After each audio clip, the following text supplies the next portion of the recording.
It is 11 p.m. and I am talking about this right now. I know I'm late to the party, but at this point, critics would always review a movie by watching it once and not giving it a second rewatch to see if the movie was good a second time or not. Because, fuck second viewings for critics. They just want to get the review out while the movie's still relevant and not have time to digest, I guess. Yes. So, I'm here to talk about Obi-Wan. Now, I know I'm late to the party about this. I said I wasn't gonna do any reviews at all because I felt depressed and sad. But there was this thing about me that said I really needed to talk about Obi-Wan. Like, I really needed to discuss it. And I had no one to discuss it with. I had no one who else was into Star Wars that was near my vicinity that would talk to it about me. And it felt like a gaping hole of really feeling like this fueled up tension of like, man, I want to talk to someone about this.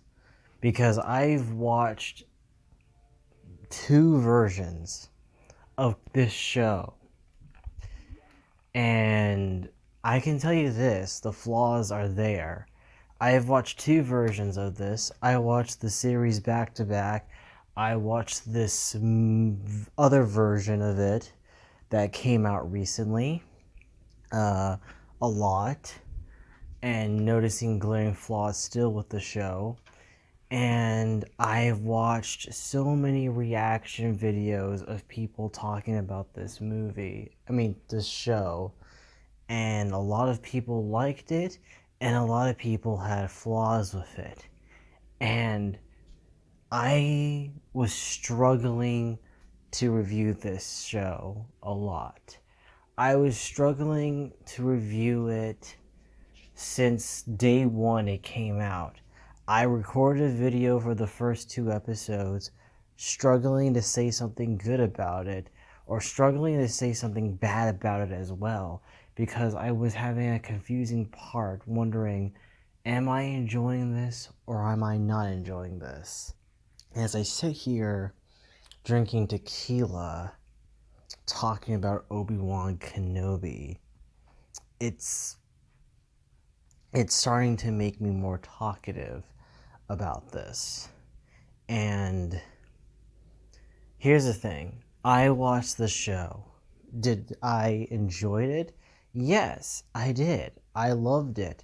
Me being a prequel fanboy and loving to see Ewan McGregor, Hayden Christensen, Jimmy Smits, freaking Joel Edgerton. I don't know who this actor's name is, but she was the same actor who played Aunt Beru in episode 2 Attack of the Clones.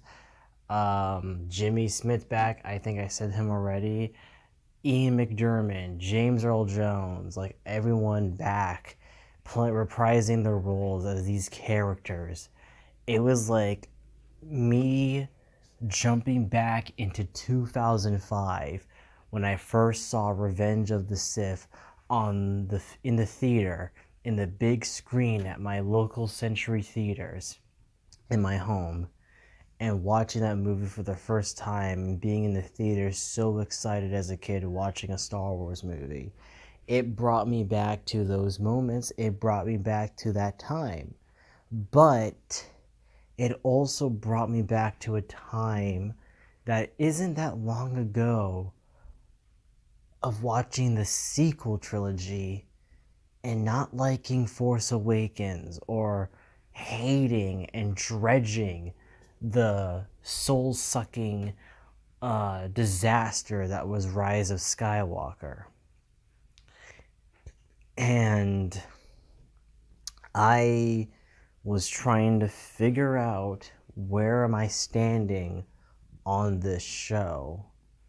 And where am I standing on it completely? Because there's different sides to the coin. There are people who love it. There are people who hate it. There are people who are middle of the road, saying they like some parts, they like a few good ideas, but hated the writing overall. And I think I'm in that middle road, as a lot of the majority of people are. But yet, despite those middle of the road people, there are still things I like about Kenobi. And a lot of it has to do with Ian McGregor's performance and Hayden Christensen's as well. Seeing these two back together and duking it out as Vader and Kenobi, I love it.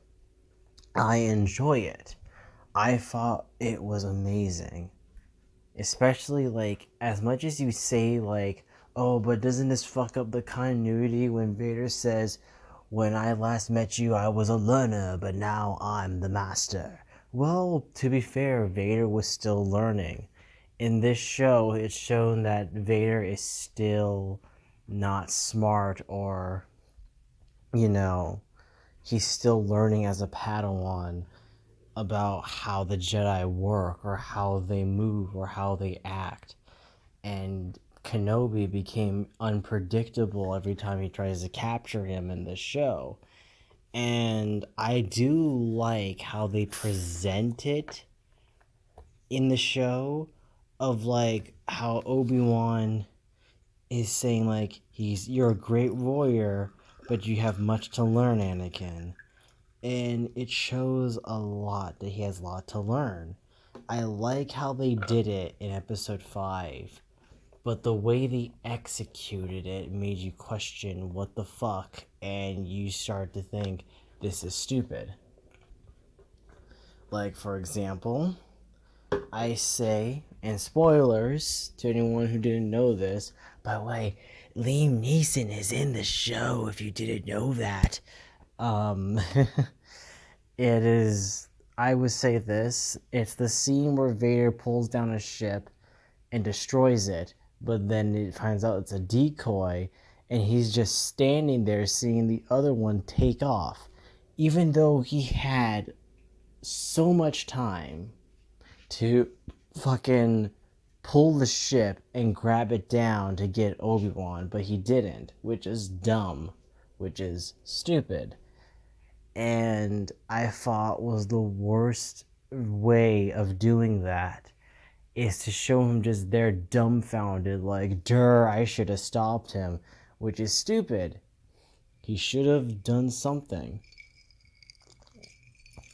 And I thought that was the dumbest thing ever in the show, among a few other things I didn't like. Mainly, I would say, like, people say that Kenobi is a bit dumb in this. Like, he messes up a few times, but to be fair, he's rusty. He hasn't done this for a long time.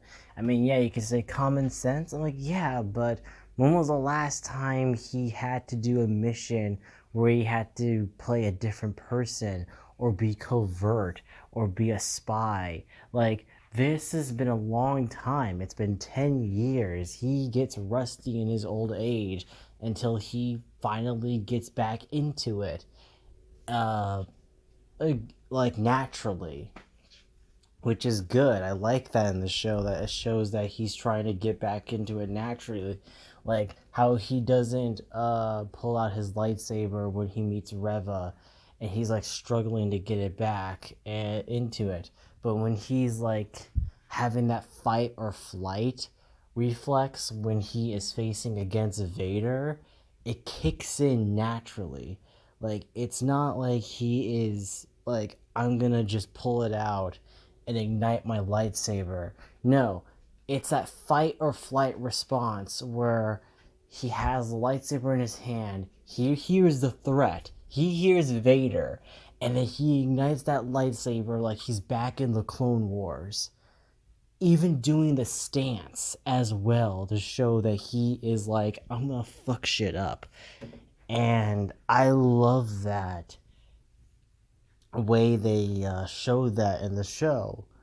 And that's a great thing. I love the writing for Kenobi, for Ian McGregor, for Hayden Christensen's character Anakin.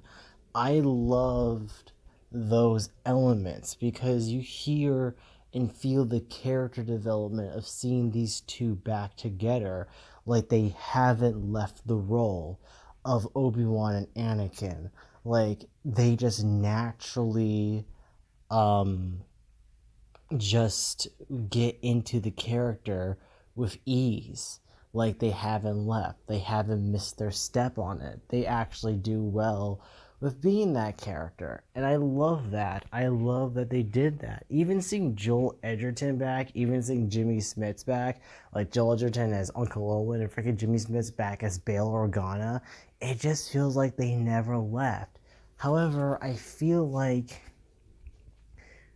for Hayden Christensen and Jimmy Smits, I feel like Disney should have gave them the de-aging treatment. Like, I really mean it. Because this is Jimmy Smits in 2022, and in 2016, he looked like he never left the role of Bail Organa when he had a small scene in Rogue One. But here in 2022, he is shown he has aged a lot and he's gotten older. And I feel like, hey, you could have de-aged him a bit because this kind of wrecks the continuity of how he looked in Rogue One before his planet got destroyed along with him in it in Alderaan. Like, that seemed kind of weird. In Hayden Christensen, when we see a flashback scene of him as Padawan Anakin, he still had the Padawan like ponytail and everything and all that. He looked old. He looked very old. Like Hayden Christensen is visibly seeing that he has aged, and it's distracting because I would kind of believe this is him when he's, you know, Jedi Knight Anakin, but Jedi Padawan Anakin. I don't believe it for a split second that was him younger. They should have de-aged him a lot, except for Ian McGregor, because Jesus, Ian McGregor doesn't look like he has aged that much. But maybe it's because he still has the beard on. That's why. Oh, who am I kidding? He looked still the same as he did back in 2005 when I saw him in Birds of Prey. Like, Jesus. But here is a lot of problems coming in. Now, as much as I said this, I love the show for its ideas, the way it's presented, the character development of Obi-Wan. I like that. Leia, I would say there is something there about her, but I feel, and I didn't know what to think. I was like wondering, well, it's there. Leia developing as a character, the whole like why she started to do something as when she got older as like Princess or Senator Organa, when she wanted to help the rebellion and be part of the rebel alliance, because of course it's because she saw this one woman that was helping the cause of the people who were against the empire that inspired her and saw what the cause stood for, and she wanted to be a part of it. I understood why she would be a part of that, and also understood why she has this strong and loving connection with Obi-Wan, that she would ask for his help in in episode 4, A New Hope. And you see that, and I said like, okay, that's interesting, I like that. And you see a lot of the struggles. You see her realizing what the galaxy really is when going through this journey with Obi-Wan. Like, it's not just Obi-Wan's journey to realize that the people still need the Jedi, and his realization what it means to bring hope to the galaxy since the Empire is destroying that hope. You see that it's also Leia's journey to realize that the galaxy needs more help than ever for people, even though if it's small help, but it's still help nonetheless. And that's what got her that inspiration to be part of the Rebel Alliance to help the galaxy be rid of the Empire. And I like that. I did enjoy that, and Leia realizes that, and she starts to realize that she has to do the work to bring balance in the galaxy. And I like that. It's that realization, even though she was kept secluded in one planet, which is Alderaan, she realizes her purpose, she realizes why she's needed, and I like that. It's just the problem with execution. Like, the idea is there, and the setup, the setup, and all the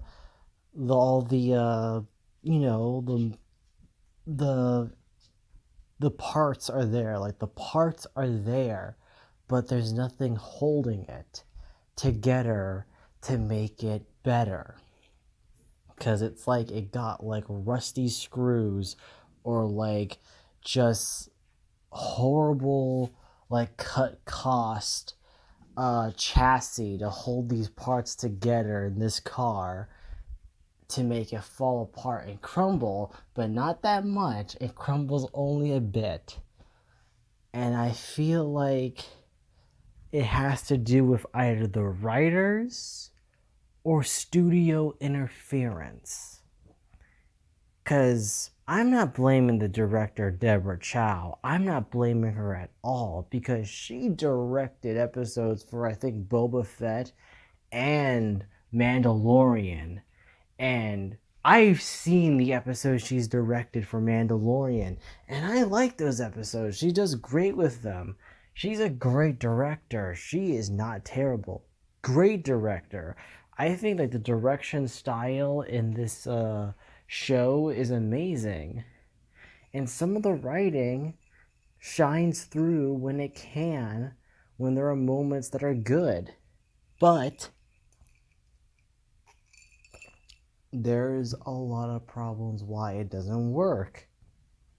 And I can say number one, it's because it's a TV show. Because it's a show, because it's a series, because it's this mini series that can go and drag longer than it can for 6 episodes, the pacing feels horrible. Like, the pacing feels terrible. It feels awful. Like, it feels like a movie that kept all its deleted scenes that were pointless and shoved them into the film. Like, that's what it feels like. Like, it suffered from its writing. It suffered from dragging and pacing. Like, they were like desperately trying to drag this show in making it 6 episodes when it didn't need to be. Hell, it didn't need to be a show to begin with. And the problem with that is because Disney made the choice to make this a show. And that is the main problem. Disney made this into a show. And why is that?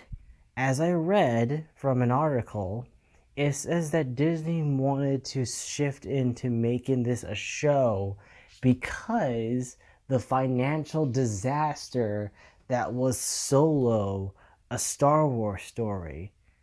And that is the dumbest reason why you turn Obi-Wan Kenobi into a TV show and not a movie. Because I can tell you this, Disney, you were the ones that destroyed Solo on your own accord because you promised people, look here, the directors of the Lego movie that are writing and directing this film, Phil Lord, Chris Miller, they're gonna make this film. But you didn't like their ideas. You didn't like their creative take on what they want to do with the Solo movie. And you just said, screw it. We're gonna get a yes man director. And yeah, I call Ron Howard a yes man director.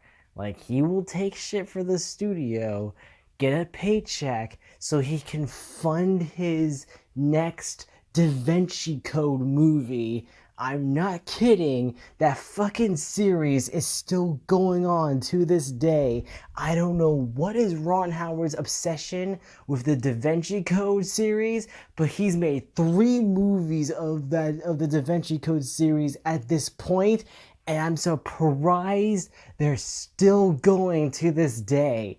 Hell, he might make another one with Tom Hanks in the future. And God help me if I see another one. That's how I know Ron Howard is taking movies where he says yes to the studio's ideas so he can make more of his Da Vinci Code movies. I'm just betting that's what's happening. Hey, so yeah, that's what I felt like. Disney fucked up on their own accord, and they thought, oh, Obi-Wan Kenobi doesn't need to be a movie anymore. It needs to be a show. It didn't. It didn't. And this is an awful thing to see. Obi-Wan Kenobi, I think Disney left to die. I mean it. They had no hope for Kenobi. It was what they wanted to do with it to make a movie, and since the whole movie thing failed with Solo, they just said fuck it, make it into a show and leave it to the dust to die and not give a shit about it. Then let Kathleen Kennedy maybe fuck it over and said, no, Leia doesn't need to be a weak character. Let's make her into a strong woman character. Because God forbid, if we have a weak female character that has flaws, then we're not pushing the agenda to make a strong female character, which is stupid because Leia could have been this flawed character that didn't know anything about the galaxy, and she doesn't. And she has to learn about the realities, the cold, harsh truth about the Empire, and then things would be better. And I would have liked it. And then there would be development of her as a character. As a character, as a person, as a human being that goes through arcs. Like Kenobi's going through arcs, like Darth Vader is going through arcs in this show, and the arcs are good, but you're giving Leia a weak arc of making her a fucking strong female character, and you shouldn't have done that. Whoever did that, I'm not saying it's Deborah Chow, I'm not saying it's the writers, but I'm having a sneaky suspicion it must have been one person that goes by the initials KK. And if she had another K in there, you better put her in a white hood, because let me tell you this, she's putting Star Wars characters in a freaking Holocaust right now and killing them. Here. And there's where my problem lies with it. It's a TV show that has been padded out and strung out and just dragged out. As much as I said Boba Fett was, I can say that show really needed more time to cook, really needed more time to be processed and written better, and it should have. Like, from day one, it should have, because those writers were struggling to what they wanted to do with Boba Fett, to the point where the last few episodes of their show was basically Mandalorian season 3. Hey. Now, as much as I can say that there's a lot of problems with the Book of Boba Fett, I knew those problems the first time I watched that season. The first time I watched it. Did I enjoy the show? Yeah, but I still had conflicting problems with it that made me struggle to like it. It made me struggle to watch it again. Because let me tell you this, have I went back to watch it? I only went back to watch the episodes with Din Djarin. That tells you I didn't go back to watch Boba Fett. I went back to watch that show for Mandalorian. That is not a good sign. But something about Obi-Wan Kenobi I keep going back to, trying to decipher, why do I like this but don't like this at the same time? And it is the writing, and it is probably studio interference. And then I saw cuts, fan cuts, because once the whole entire show was finally released, finally finished, fans got to work on this show. And I've watched 2 cuts. One is by a person named DeWitt. The other, that's caught attention by the media, that's caught attention by IGN, is a person named Patterson. And these two both made edits that got both released, I think, on Thursday. And they started to gain attention. And I watched both cuts of this Obi-Wan movie they made because everyone agreed that Obi-Wan Kenobi would have worked better if it was a movie. Now, am I saying go and watch these cuts of the movie? If I had to recommend a version of this movie, I say the Patterson cut is better than DeWitt's, honestly. Because DeWitt's takes creative liberties that are okay, but not that great. And that's no offense to him, because I do like his Shattered Prophecy cut, but sometimes I question the choices in one scene in particular that I think he got wrong. But let's not get into that. In these cuts, they make them into 2-hour movies. One is 2 hours and 16 minutes. The other is 2.5 hours. And I will say the Patterson cut is better. But for the most part, there are scenes that I don't think needed to be cut. Like, Patterson's cut, I question a few things that he cuts.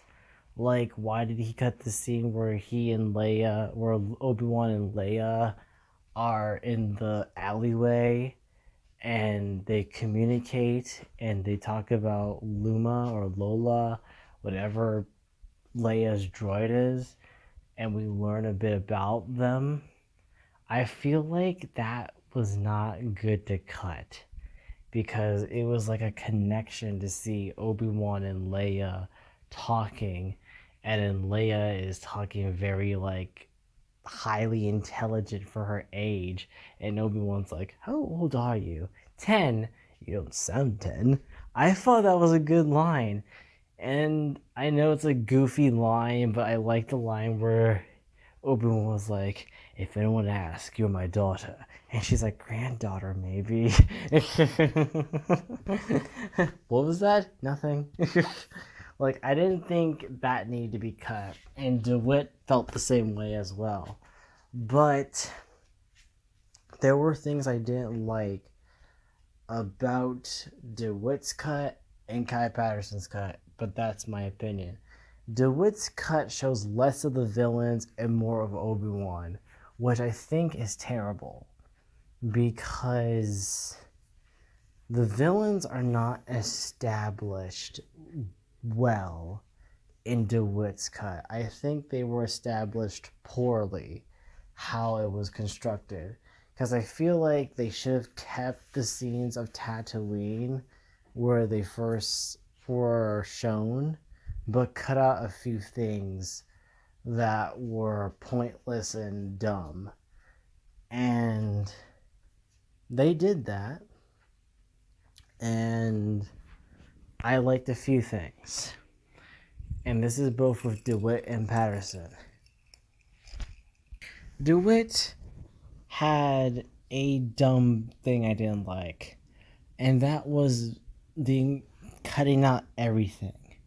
Like the Jedi who is still hopeful, the one that tells Obi-Wan, hey, but we have to continue to fight. And Obi-Wan, who is losing hope, is like, the fight's done.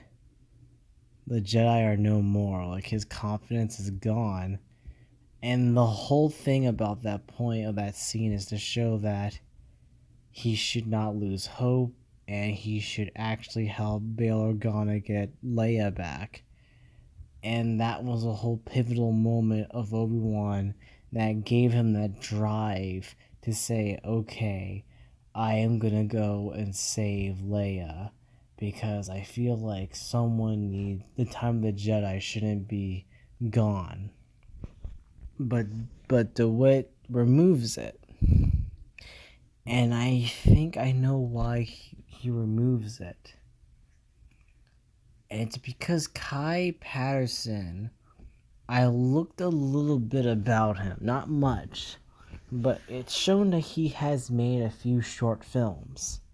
And he's very good with special effects, like visual effects.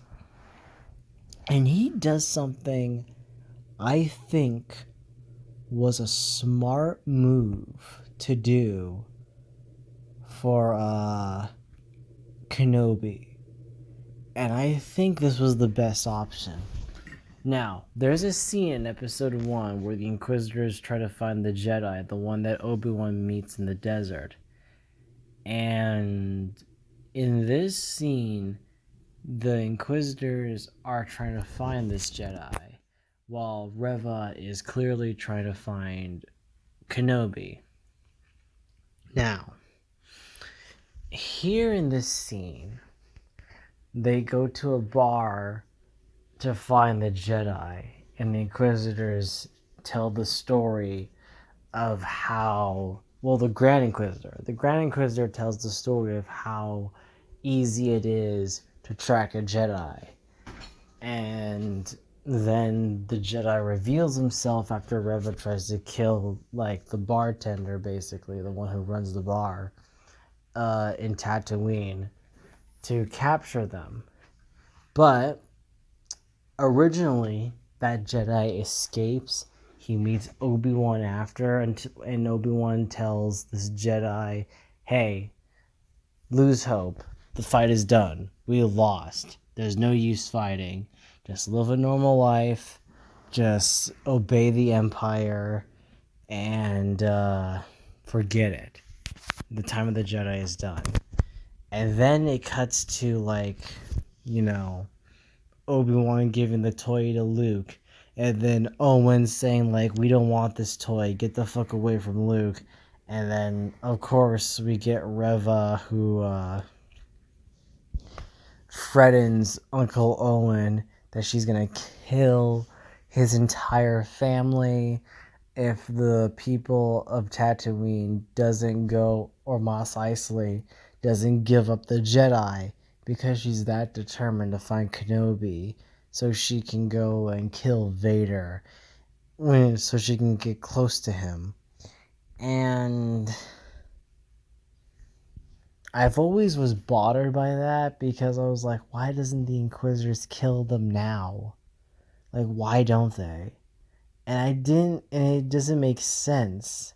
I was like, dude, just kill him now. You have him. Like, bruh, what's the point in saying, like, no, patience, we will kill them when it's time to, or some bullshit.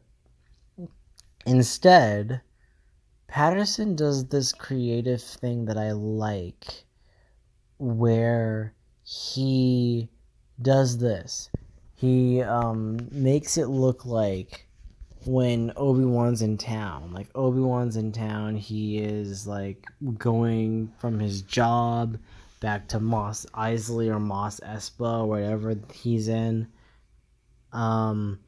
And he goes to his like little like camel alien friend that he rides in the desert, and he is going into town to go back home, and it's like assumed that Jedi saw Obi-Wan in town before, and we show him stalking him and saying like, hey, you gotta help me. And Obi-Wan's like, I can't help you. And then the whole scene where we first see that Jedi in the original version of that first episode, which was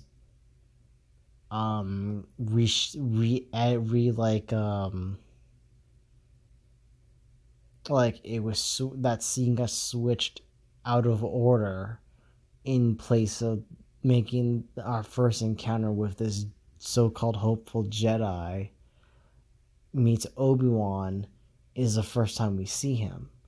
And the last time we'll see him is at the bar, which I thought was creative, because what Patterson does is make it look like Reva chopped off his head to show that the Inquisitors mean business, basically. And I was like thinking, okay, so I was assuming, oh, they're just gonna probably show his throat slit, and because, there's no scene of him actually having his head cut. But Patterson, after I saw like he is a professional at, or I guess learning in a college course of special effects, he did something awesome. Actually, he took that Jedi, and in the original version he's hung up in public in the town for everyone to see if anyone's a Jedi supporter. But Patterson, however, takes it a step further. He keyed out like the head of the Jedi and then made this visual effect that his head was cut off, and you can see like the flesh, the blood, the bone in the middle of his spine is there, and the head is cut clean off. And it's a very gruesome scene to look at, because I was like, oh shit. Patterson actually went very further that Disney wouldn't do. And I thought that was really cool, actually.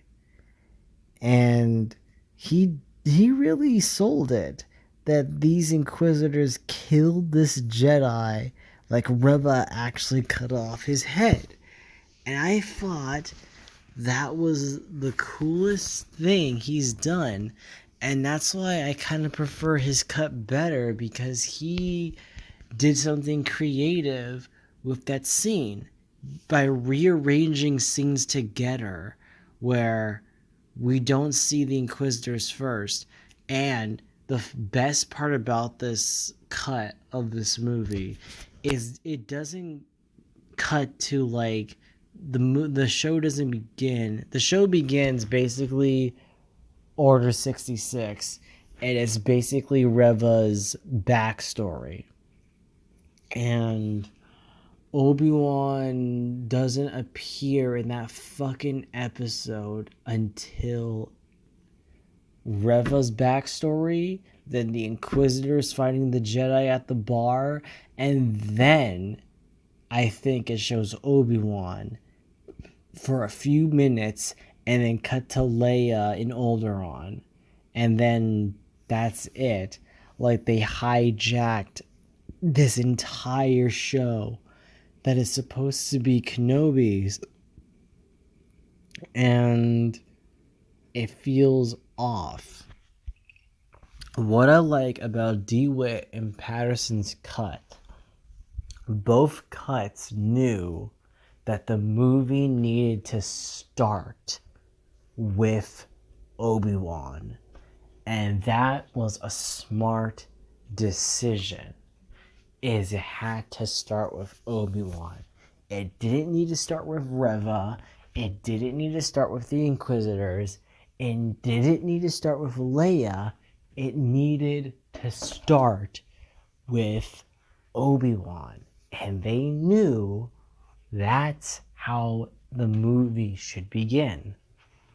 And I applaud both of them for that. But I applaud Mr. Patterson more because he knew the pacing had to be better on how you had to pick your moments for a movie. And he clearly knew how the pacing of a movie should go. And he did a great job with it. Because as much as this is a already finished product TV show, he did the best he could to improve the show by making it into a movie. And as much as he tried his best, he did a pretty good job with it. I just feel like there were some unnecessary cuts that didn't seem right to me. And DeWitt's is too choppy and feels confusing.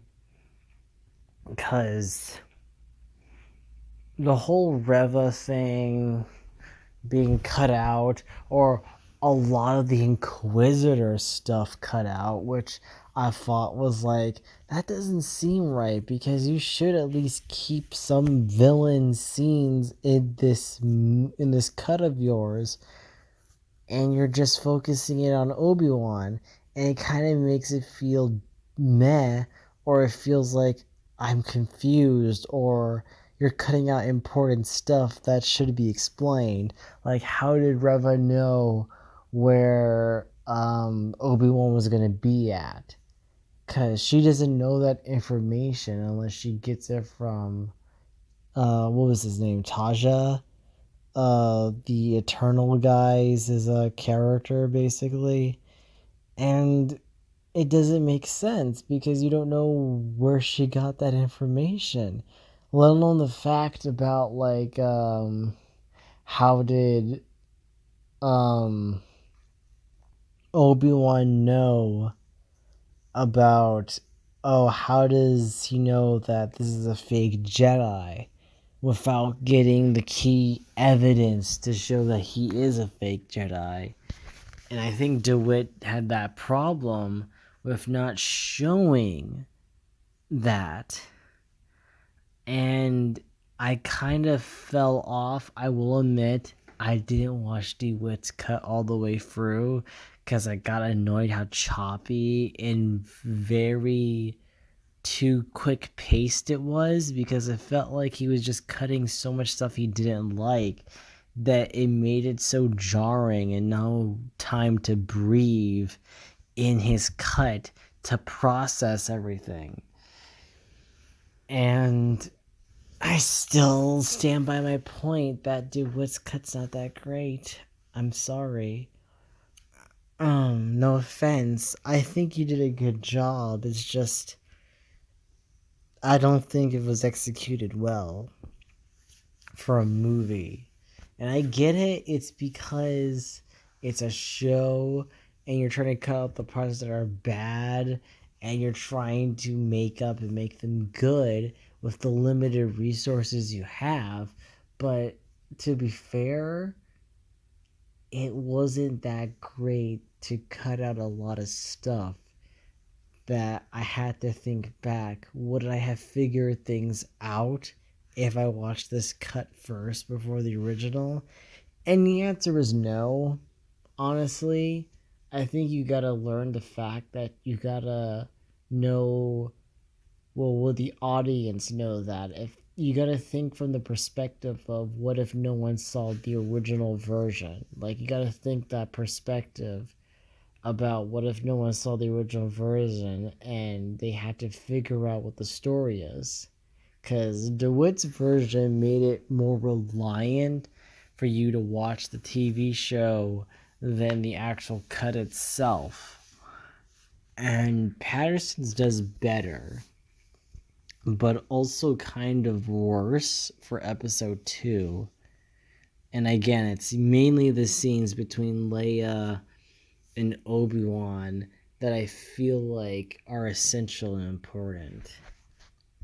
On the topic of Reva, I didn't hate her as a character. I just didn't like the actor because the actor felt very hamming it up, because she felt like she was all the way high up when she should have been like, at least she should have been brought down to an 8. Like, she was all the way high up in the 20s when she should be up into the 10s level, because everyone is trying to give a serious and very great job performance of how much of the weight and seriousness of what's happening around them is going on, while Reva just feels like she is a comedic Saturday morning cartoon villain. The way she acts, where she's, with the part where she's like, inform Lord Vader, Kenobi is ours. I was like, you're really hamming it up. I needed to bring it down a bit, hun. Just a bit. No offense to Moses Ingram, which I think, like, typical Star Wars fans are just gonna shit on her and say, like, she's terrible, she ruined Star Wars. Like, guys, have we not learned when we hurt the feelings of 2 actors? One is Ahmad Best, who played Jar Jar, and the actor who played Rose in Last Jedi. Have we not learned that it's not the actor's fault, it is the writer's fault? Like, if this is the script they were given, this is the fucking character they were given, the performance they were given. They weren't doing this on purpose. They were just trying to do what they could do with the source material they had on them with the fucking script. It's not their fault. Yet, what did these Star Wars fans do? Drove Ahmad Best to suicide. Luckily, he didn't die, and that he stopped. Kelly, I think that's her name, who played Rose, she left social media completely because the fans just fucking dissed her so much on Instagram that it became a mental strain on her that it hurt. And now all these toxic Star Wars fans are doing it again with Moses Ingram as frickin' Reva. It's not her fault. It's the writing or the direction she was given to do this role. It's not her fault. You guys need to calm the fuck down and realize that actors are doing this and it's their job to do what they are given with the script. And if they had problems with it, they could ask them, hey, can we change a few things? That's it. You are treating it like the actors are the problem, but they're not. When Ewan McGregor, Obi-Wan Kenobi, says that you fucked up and that was horrible of you to talk shit and spear out death insults to an actor, that's when you know you fucked up, and now a character that you look up to is now looking at you saying, you are terrible. You are not a Jedi. And then boom, instantly you feel like your dreams are crushed, that your childhood hero just called you an awful person. Yeah, hurts, doesn't it? And welcome to reality. But besides that, I say that Reva was handled better in these fan cuts. Mainly Patterson's. So, what did I think of Reva? I say she took over the original version, the TV show, too much. Like, this became an Inquisitor TV show more than an Obi-Wan show for the first few episodes. And I am not opposed to the idea of a cool Inquisitor TV show. I think that would be pretty sick. I think that would be pretty rad. But you taking it over in an Obi-Wan Kenobi show, someone's pushing an agenda to put a strong female lead character to take over a show of the main titular character who just coincidentally happens to be a guy. Kind of weird. But, okay. Reva is an interesting character. Like, I think the idea is cool. A youngling that survived that massacre that Anakin did during Order 66 and wanted to get revenge on said person, I think was pretty cool of an idea. And there are ways Reva could have been integrated to the story and keep it as an Obi-Wan Kenobi show.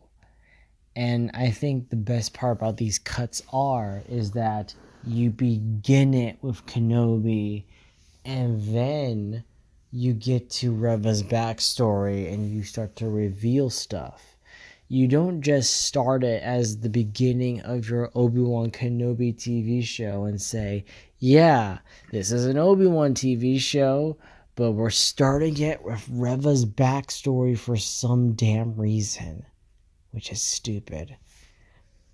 You begin it like an Obi-Wan TV show, and when you have to show that scene about Reva's backstory, then you can reveal everything about her, and then it would be an interesting twist. Instead of oh, you gotta binge this whole entire TV show just to have your gasp ooh moment, and then just roll your eyes at like, what the fuck? Why did you paste it like this? It is bad that they did that. But the cuts that did it better. And I think we're done really, really better. Is that Reva wasn't in the final episode in these cuts. And what I like about it is that it it shows how dumb the whole Reva going after Luke Skywalker thing.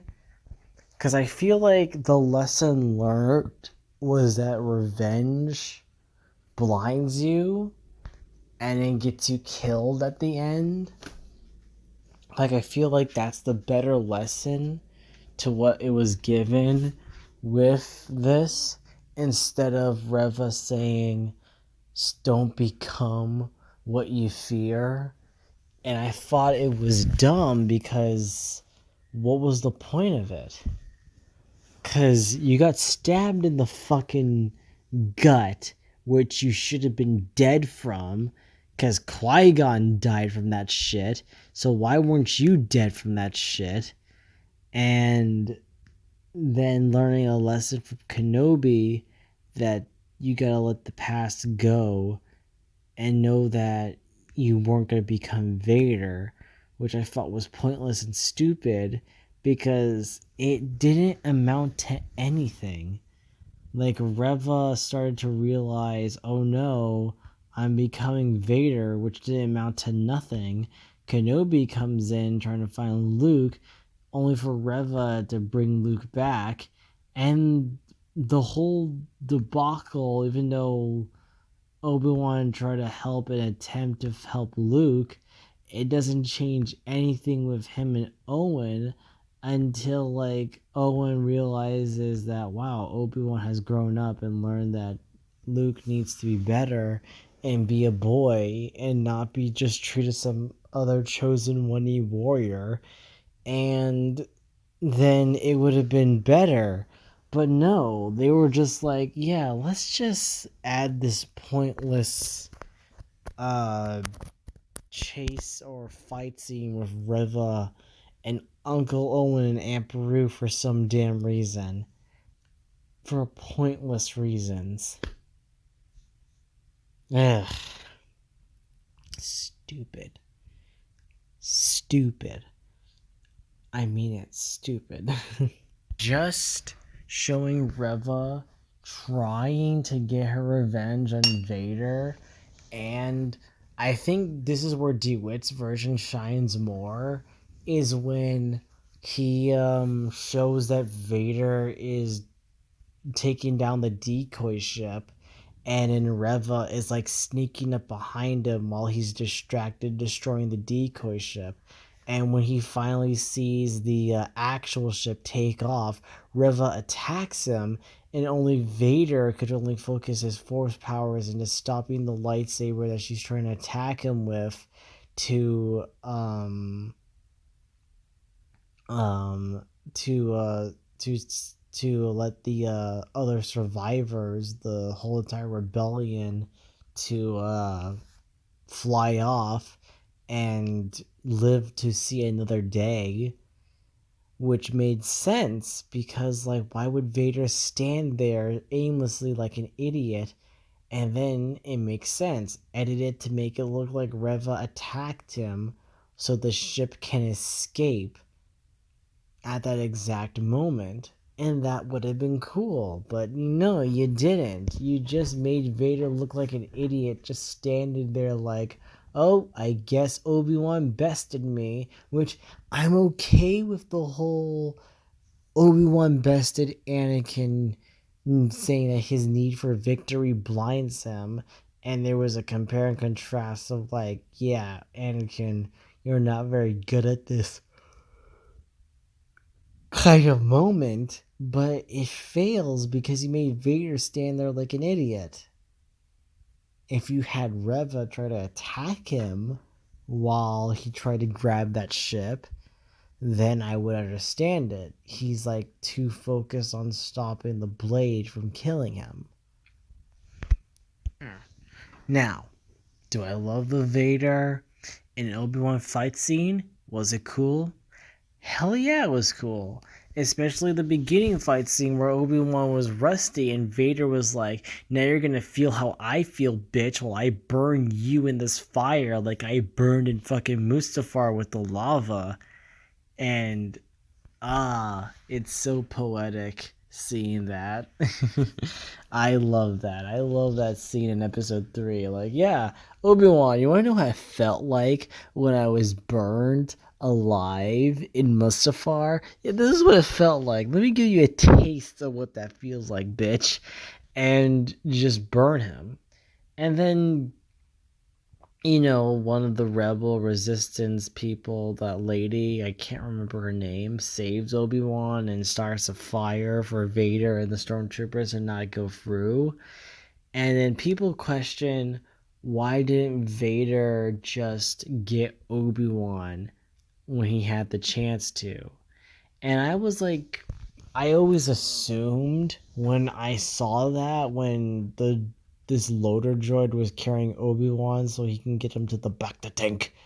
I always assumed it as Vader is like, he can run away, but this is like the start of his suffering and pain.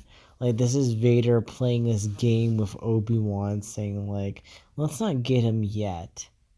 Let's wait. Yeah, he can heal, but when his bitch ass comes back again, I'm gonna kill him. Because he is having that moment where he really wants to make Obi-Wan suffer, and he wants him to suffer slowly by having that ever-grossing fear that Vader is coming near for him and he will find him. And I love that. But Patterson, for the people who never got it, or for the people who thought it was stupid that Vader let them go, Patterson did this thing where he made himself sound like a stormtrooper and says, Lord Vader, should we go after him? And I think he did some 15 AI shit or some AI voice for Darth Vader's voice, where no, we shall wait till next time or something, he said. And I was like, wow, that sounded like James Earl Jones. I guess he used 15 AI or something, which I thought was pretty cool. He added this little snippet detail to show, hey, why didn't Vader do it, what he needed to do, as if we had to make it more blatantly obvious. I will say, I did tear up. I did cry at seeing the final fight between Darth Vader and Obi-Wan, because it's this sad connection of seeing Obi-Wan, his best friend, whom he thought was killed, as this monstrous, unrecognizable creature when he destroys his mask. And Obi-Wan feels sorry for what he's done. He felt sorry for leaving Anakin and Mustafar to die. He feels sorry for everything that he's done. He felt like a failure. And I like this because it's true. Obi-Wan wasn't ready to take on an apprentice. Like, he wasn't ready. Like, this task was fallen to him when he was ready to take the trials, become a knight or a master. And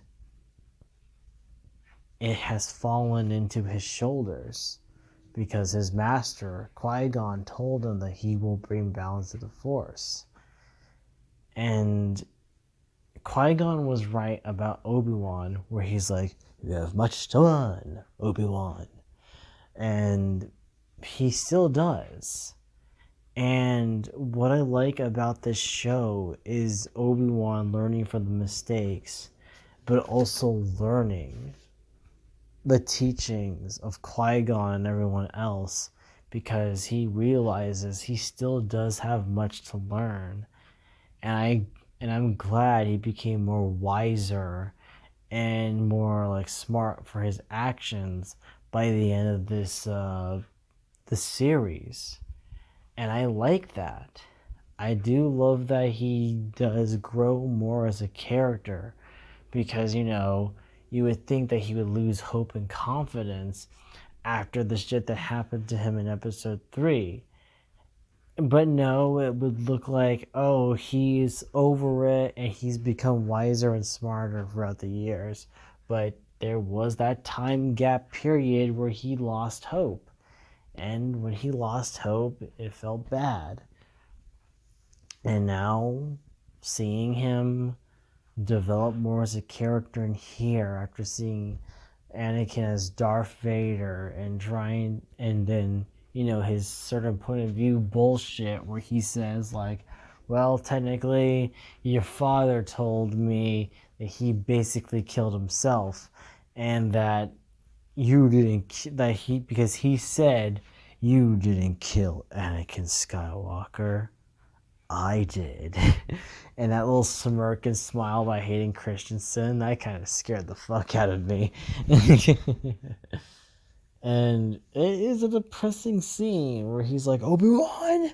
Obi-Wan! Like, I like that. I love that. As much as, like, he could have gone and attacked Obi-Wan, he is weakened. He felt beaten. Like, he's not in the right condition to fight him at that moment. And I enjoyed it. And the Patterson cut does well with cutting out the whole Reva scenes because those are pointless. And just seeing that movie, it made me realize it ended better than how the show did. Because you're riding on that high of seeing Anakin and Vader fight, and then seeing Vader talking about that Kenobi will be ours and we would rule the galaxy together and destroy the Jedi. That was powerful. It wasn't bogged down or, like bloated with the whole Reva trying to kill Luke Skywalker dumbass plot line. And it just shows Obi-Wan and Darth Vader having their final fight, and then Obi-Wan learning more and becoming wiser as a Jedi, finally meeting Qui-Gon Jinn, finally saying the iconic line, "Hello there," and then just ended it perfectly. Because when I saw the movie, it kept me on that high, while as the show, it really destroyed the high for me because it keeps cutting back to a pointless subplot that Reva came across in the last episode. And I felt like I'm glad that they killed her off early in fan edits because I could not stand her, mainly when she is trying to kill Luke, because I thought it was the most stupidest thing ever, and I still think it is. But seeing those scenes cut and seeing Vader kill her with just one stab to the stomach, that shows the fans knew, yeah, it needs to go like this. And I'm glad that the fans did and made something very cool out of it. With that said, I did enjoy Obi-Wan Kenobi more than Book of Boba Fett. Sure, Obi-Wan Kenobi has a lot of flaws, had a lot of problems, and I mean a lot, that are noticeable, but I felt like I had a pretty rad time watching this, that I kind of want to see it again, preferably the movie version, because I honestly don't like the TV show version. I say that show in movie format is the only way I'm gonna watch that fucking show again. For Kenobi, the show, I give it a 6 out of 10. But for the movie cut, an 8 out of 10. I did enjoy it that much. But yeah, I say that this show suffered by Disney's dumbass choices. And choice 1, make it into a show. Choice 2, not giving a rewrite or studio interference. And step 3, just completely alienate your audience after producing Boba Fett.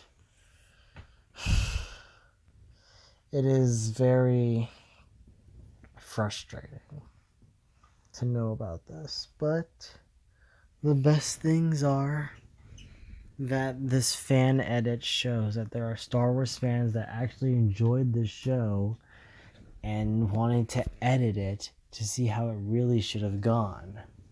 And I love that about this community, and sometimes hate because sometimes the community is toxic as fuck. But I'm glad that there are Star Wars fans like me that knew the brilliance and love that this TV show probably had, and, try to make it better. I kind of wish we lived in a universe where we had a Phil Lord and Chris Miller solo movie. And then we would have gotten an Obi-Wan Kenobi movie after not Last Jedi. What was it? Oh yeah, after Rise of Skywalker, probably. There are flaws in this show I didn't like. The writing could have been better, and how it was the pacing could have been better as well. Again, it should have been a fucking movie. But hey, I still like the performances of all the characters. Hayden, Ewan, Jimmy, everyone. Like, I'm glad they were back, and they knew they shouldn't half-ass it because, the fans are watching and they want to give a good performance for this show. So that is pretty much what I had to say about my 2 cents about it. I find it okay as a TV show, but I find it amazing as a movie. It is not good. Because as much as I have a Disney Plus account, and hey, I get, the Extreme Ghostbusters very early, blah blah blah, because give me access of it. But yeah, I enjoyed it. I loved it. I thought it did a great job with the whole characters and everything, and not only that, I'm glad that you shaped my childhood a bit with Star Wars and Harris and Han Solo. This is embarrassing to say, but when drunk, but like, hey, this has been fun. I love everything about the show for the most part, and hopefully we stay stronger. I don't know what I'm saying. I'm drunk. But hey, what do you guys think about Kenobi? Did you like it? Did you not like it? Are you middle of the road? Tell me your thoughts and what you thought could have been changed differently. And have you seen the Patterson cut? And have you seen the DeWitt cut? What is your favorite fan edit of this Obi-Wan Kenobi TV show, guys? And do you think yours is the best, or do you think other people have better ones? But anyway, yeah. Give it an 8 out of 10. Thank you guys for watching. I will see you in the next one. Ciao, darlings. And remember, you're going to be bigger than Jesus, mate. And you are loved. Ow, ow, ow! Ow! Ow!